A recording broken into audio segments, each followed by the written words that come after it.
Very good afternoon. You're watching the Midday News on Rajya Sabha Television. I'm Aishwarya Kapoor with you. Here are the headlines. Prime Minister Modi addresses rally at Amroha in Uttar Pradesh, says a strong and decisive government essential for the development of the country. Will also address public rallies in Saharanpur and Dehradun.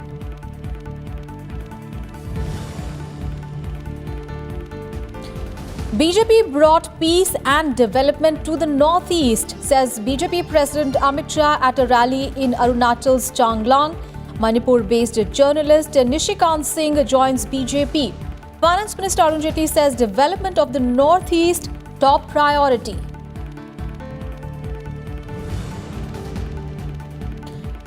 Rahul Gandhi interacts with the students in Pune, says the Congress manifesto reflects the voice of the people. Priyanka Gandhi to hold roadshow in Ghaziabad. Mayawati to campaign for SP-BSP candidates in Nagpur. Mamata Banerjee to lead TMC's charge in Assam.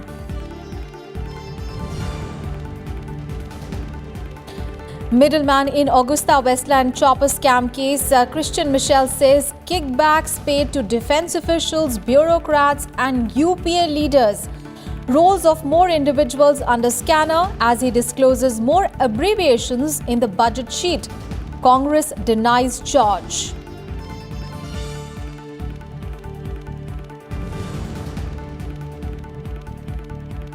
And ace shuttler Kidambi Srikanth advances to the men's singles quarter-final of the Malaysia Open to take on China's reigning Olympic champion Cheng Long today. In the women's singles, PV Sindhu crashes out of the tournament. First up, all the election-related news.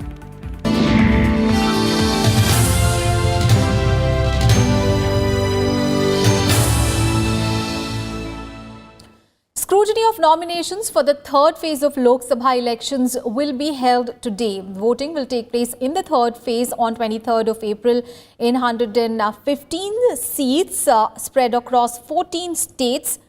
Now, BJP Chief Amit Shah from Gandhinagar and Congress President Rahul Gandhi from Wayanad in Kerala are among the key candidates.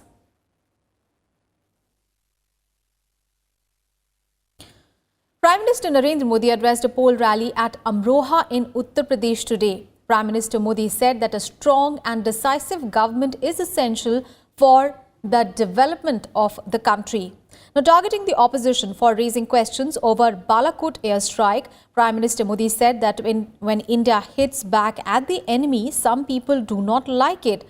Referring to himself as the Chokidar, Prime Minister Modi said that in the past 5 years, terrorist acts have reduced because they know that they will not be spared. He said that some people are trying to divide the people in the name of caste and religion. PM Modi also urged people not to fall for their tricks and stand together for the development of the country. हमारे देश में ही कुछ लोगों को परेशान करता है, उनकी रात की नींद उड़ जाती है जब भारत डंके की चोट पर दुश्मन को मारता है, तब कुछ लोगों को हिंदुस्तान में रोना आता है। जब पाकिस्तान पूरी दुनिया के सामने बेनकाब हो रहा है, तो ये पाकिस्तान के पक्ष की बातें कर रहे हैं, वो वहां पर हीरो बनने की स्पर्धा कर रहे हैं। भाई और बहनों, कांग्रेस हो, समाजवादी पार्टी हो, बहुजन समाज पार्टी हो, आतंकवाद पर इसी नर्म रवैये की वजह से कुछ लोगों के हौसले बुलंद हुए हैं। And Prime Minister Narendra Modi will also address election rallies at Saharanpur in Uttar Pradesh and Dehradun in Uttarakhand. UP's Saharanpur and Uttarakhand's Dehradun will vote on 11th of April in the first phase. UP Chief Minister Yogi Adityanath will be present at the Saharanpur rally along with BJP's candidates from Noida, Union Minister Mahesh Sharma, VK Singh from Ghaziabad and Raghav Lakhanpal from Saharanpur.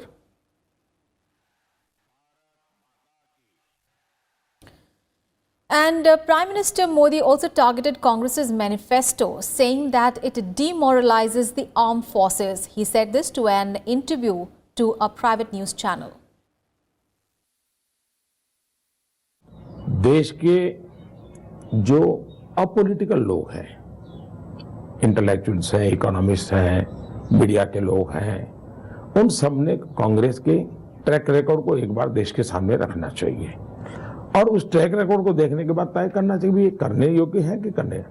दूसरा, ढकोसला पत्र कहने के पीछे मुझे दर्द हुआ कि कांग्रेस जैसी पार्टी राष्ट्रीय सुरक्षा के मुद्दों पर मैनिफेस्टो में ऐसी बात करे, देश की सेना को इतना जलील करे, बलात्कार के आरोप वाली बातें करे, ये शोभा देता है क्या? इस देश को गर्व है और सवाल मोदी सरकार का नहीं है, इतने सालों का आजादी के बाद का मैं कहता हूं peace keeping force United Nations का आज दुनिया में सबसे अधिक पार्टिसिपेशन है तो भारत के सिक्योरिटी फोर्सेस का है। And BJP President Amit Shah addressed an election rally in Changlang district of Arunachal Pradesh today. Amit Shah said that in the last 5 years, the BJP brought peace in the northeast and the region is on the path of development now. He said that PM Modi had instructed ministers to visit the northeast every fortnight to resolve the problems in the region. And listing out government's achievements, the BJP chief said that all parts of the region are now connected with airways and railways, and the government gave 50,000 crore rupees for the development of roads of the state. Amit Shah said for the first time BJP is contesting all the assembly seats in Arunachal. The three party candidates have been elected unopposed in the state from Olo seat, Yachuli and Dirang assembly constituencies. Election to the assembly seats as well as Lok Sabha constituencies will be held simultaneously in Arunachal Pradesh on 11th of April. And later in the day, Amit Shah will also campaign in Assam and Manipur.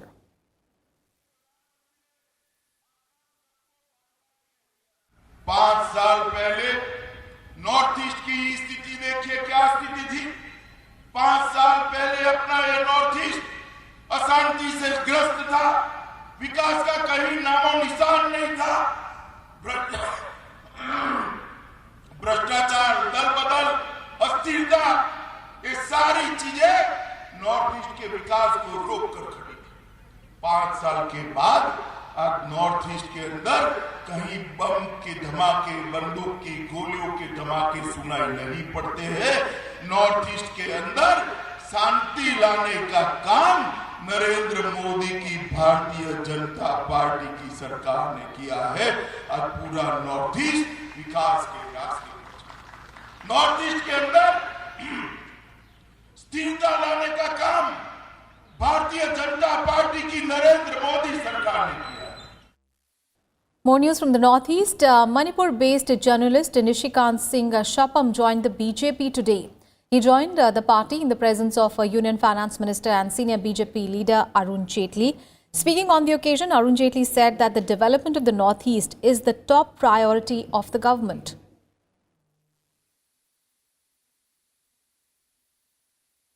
हमें आज हर्ष है कि north east के प्राय लगभग सभी प्रांतों में भारतीय जनता पार्टी या उस द्वारा समर्थित दलों की सरकारें हैं और नॉर्थ ईस्ट के लोगों में भी कई बार जो पुराना भ्रम था किसी भी धर्म के हों वो भी टूटा है और भारतीय जनता पार्टी में उन्होंने अपना विश्वास प्रकट किया है। मणिपुर के Shri Nishikant Singh ji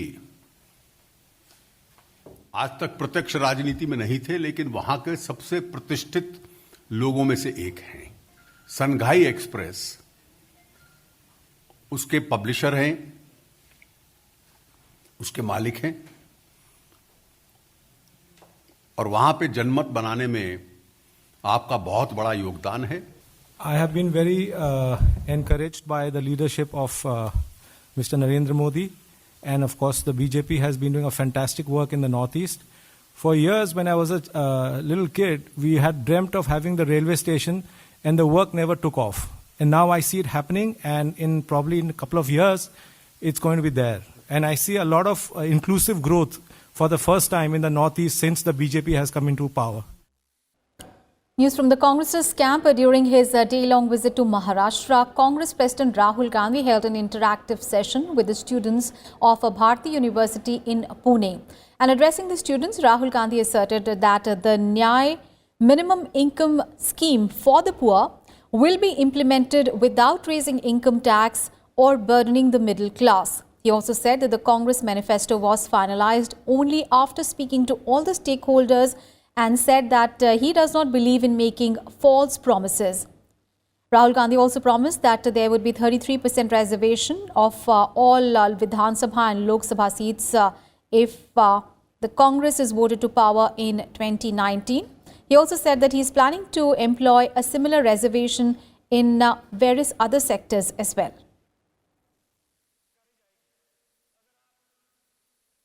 The manifesto that we put out is not really our manifesto, because it has come from thousands and thousands of conversations like this. So it is an expression not of the Congress party, but of the people of India. We have gone to students, we've gone to farmers, we've gone to youngsters, doctors, lawyers, all the stakeholders of this country, and we've spoken to them and we've asked them what they think. And they've told us. The 72,000 rupee idea, by the way, hasn't come from us. It has come from the people of India. So we listen and then we try to implement. I don't like making empty promises. I don't like making sweeping statements. I like saying what is possible. Sometimes that doesn't look as exciting as, just saying whatever you feel like, but that's what I like to do. And on to our special report. Migration in the hill state of Uttarakhand is one of the main election issues that the BJP is facing in the upcoming Lok Sabha polls. While the BJP says that the state is witnessing reverse migration, the Congress claims that the migration issue still remains. Our correspondent Ravinder Singh Shioran brings us all the details. Ever since its formation in 2000, Uttarakhand has been combating its biggest challenge in migration. The National Human Rights Commission has also expressed concern over the growing number of people leaving the state. The BJP came to power in the state with the promise of tackling the issue. But Chief Minister Trivendra Singh Rawat claims the problem is not as grave as it was believed. जो भारतमाला परियोजना है, उसके अंतर्गत 700 kilometre की जो हमारी सीमांत की सड़कें हैं उनका हो रहा है।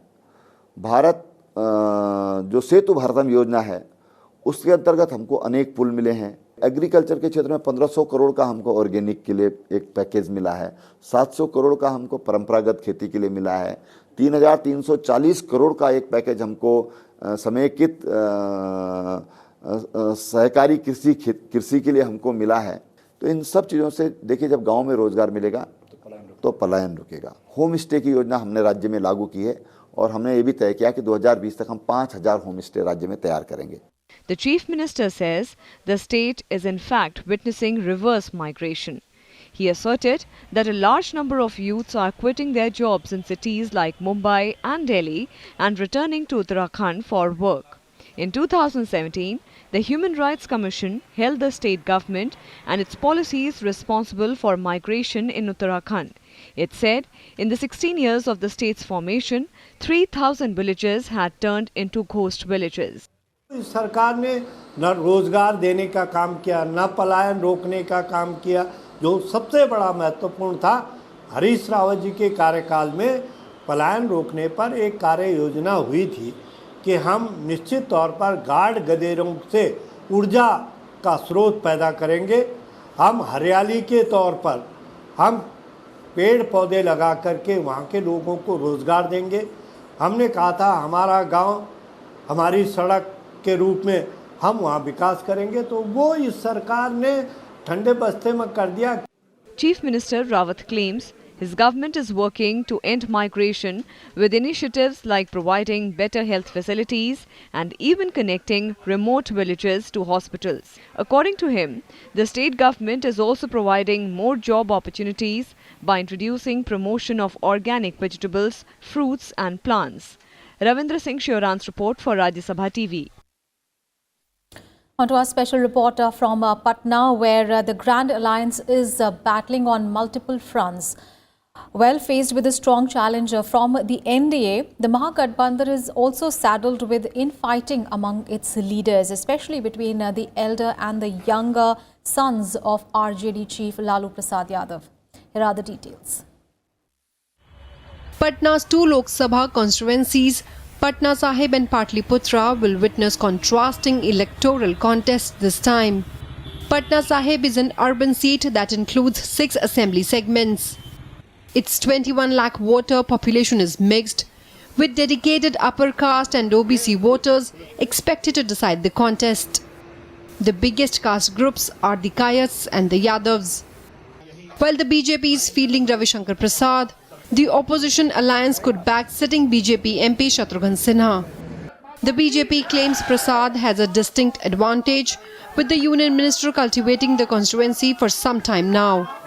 Political experts, however, feel Shatrughan Sinha can't be underestimated. वादा करते हैं उसे पूरा किए हैं और 22 तक की पूरा करेंगे, बस इसको दीजिए, हम सहमत हैं। पढ़ने के लिए एजुकेशन लोन दिए हैं 4 लाख रुपया, जो हम लिए हैं, कोई नहीं है कि जो दिया है।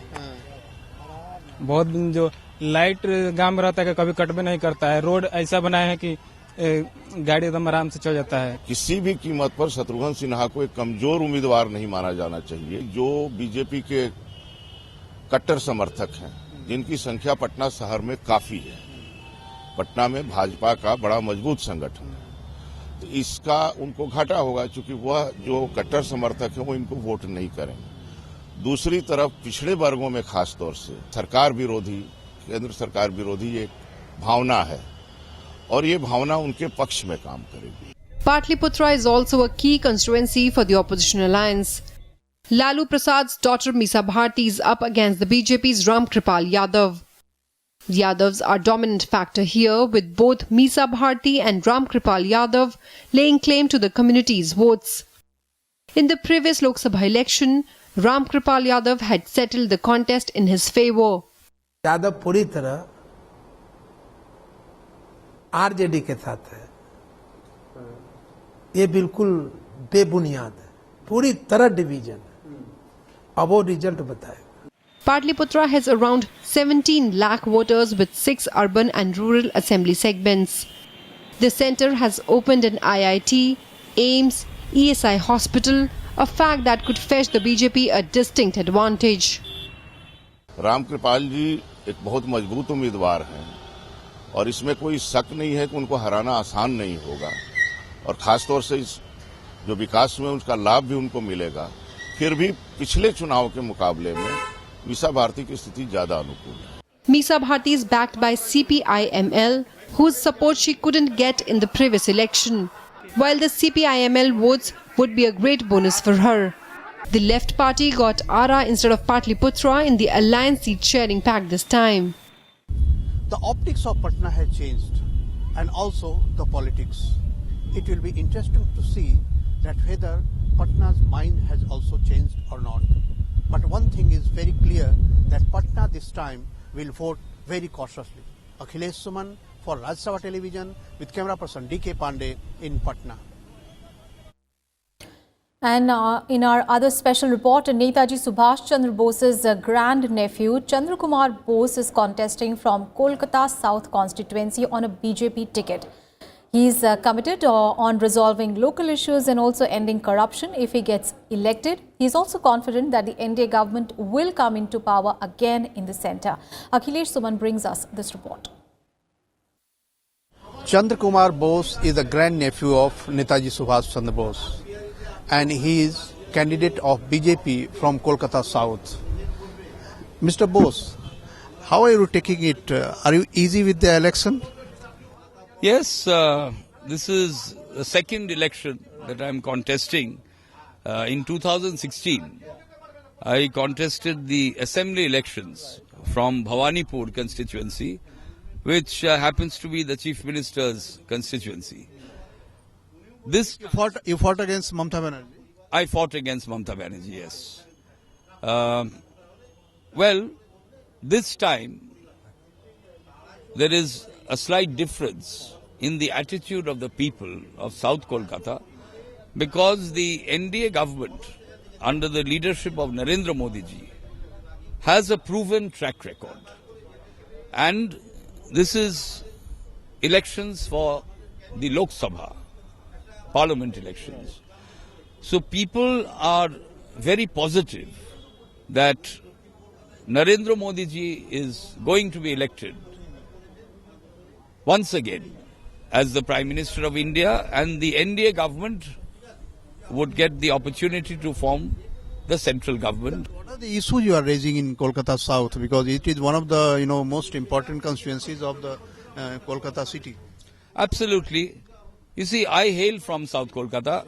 My ancestral home, Sarat Chandra Bose, my grandfather, then Netaji Subhash Chandra Bose, my granduncle, they all reside. They all have their ancestral home in South Kolkata. I now reside in South Kolkata in Golpark, Dhakuria. So I have interacted with the people of this vicinity. My reaction to what they have, what they plan to do in 2019 Lok Sabha election is to vote for a positive change. You see, they had voted in 2011. They voted for a change. They elected the Trinamool Congress. But unfortunately, over the last 8 years, the TMC has failed to deliver. They had made a lot of commitments, but unfortunately today the governance of Trinamool Congress has absolutely collapsed. There is no law and order in the state of West Bengal.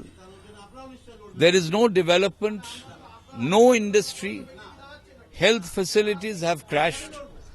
So people are completely disillusioned with the performance of the Trinamool Congress. So BJP is slowly and steadily have coming in Kolkata, but it will be interesting to see that how all factions of BJP get united and also encourage the voters to come to the polling booth and vote in favor of BJP. Akhilesh Suman for Rajya Sabha Television with camera person DK Pandey in Kolkata.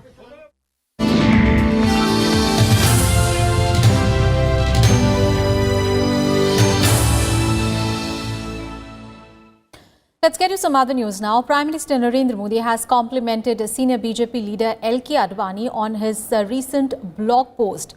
Prime Minister Modi said that L.K. Advani has perfectly summed up the BJP's true essence. Modi further said that greats like L.K. Advani have strengthened BJP's core values. Senior BJP leader L.K. Advani has written a blog post ahead of BJP's Foundation Day on 6th of April. Addressed to the BJP party workers, Advani in the blog titled Nation First, Party Next, Self Last said that his party has never regarded those who disagreed with it politically as anti-national or enemies, but only as adversaries.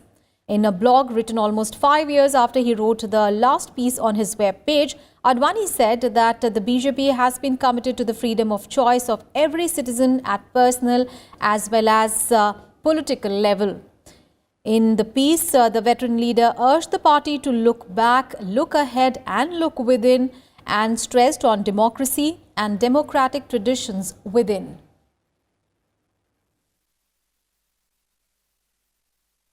And the Enforcement Directorate says that it has unearthed the involvement of several more persons linked to the VVIP chopper scandal case.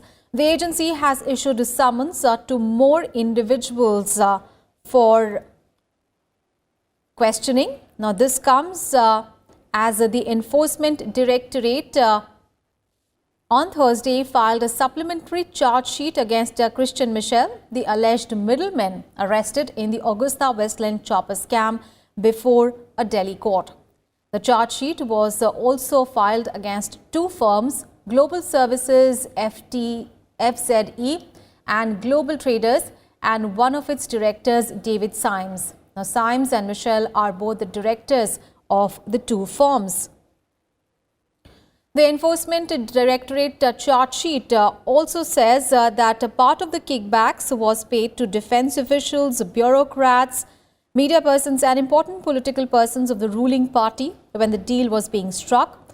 The document also states that Christian Michel has further disclosed various abbreviations used in the budget sheet, which contains the details of the payments made to the defense officials, bureaucrats and political persons. Remember, Michel was arrested by the Enforcement Directorate on 22nd of December last year after his extradition from Dubai. He is among the 3 alleged middlemen being probed in the chopper scam by the Enforcement Directorate and the CBI. The others are Guido Harshe and Carlo Gerosa. Now, Special Judge Arvind Kumar said that he will take cognizance of the agency's charge sheet on 6th of April.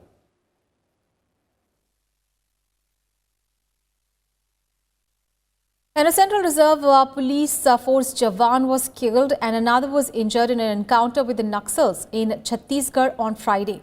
The incident took place in a forest near Chameda village in Dhamtari district when a joint team of CRPF's 211 Battalion and District Force was out on an anti-Naxal operation.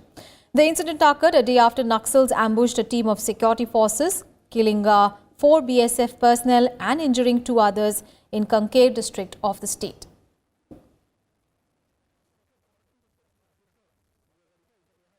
Sports news now. Kidambi Srikanth made it to the men's singles quarterfinals, but world number 6 PV Sindhu went down in the straight games in the women's singles competition at the Malaysia Open.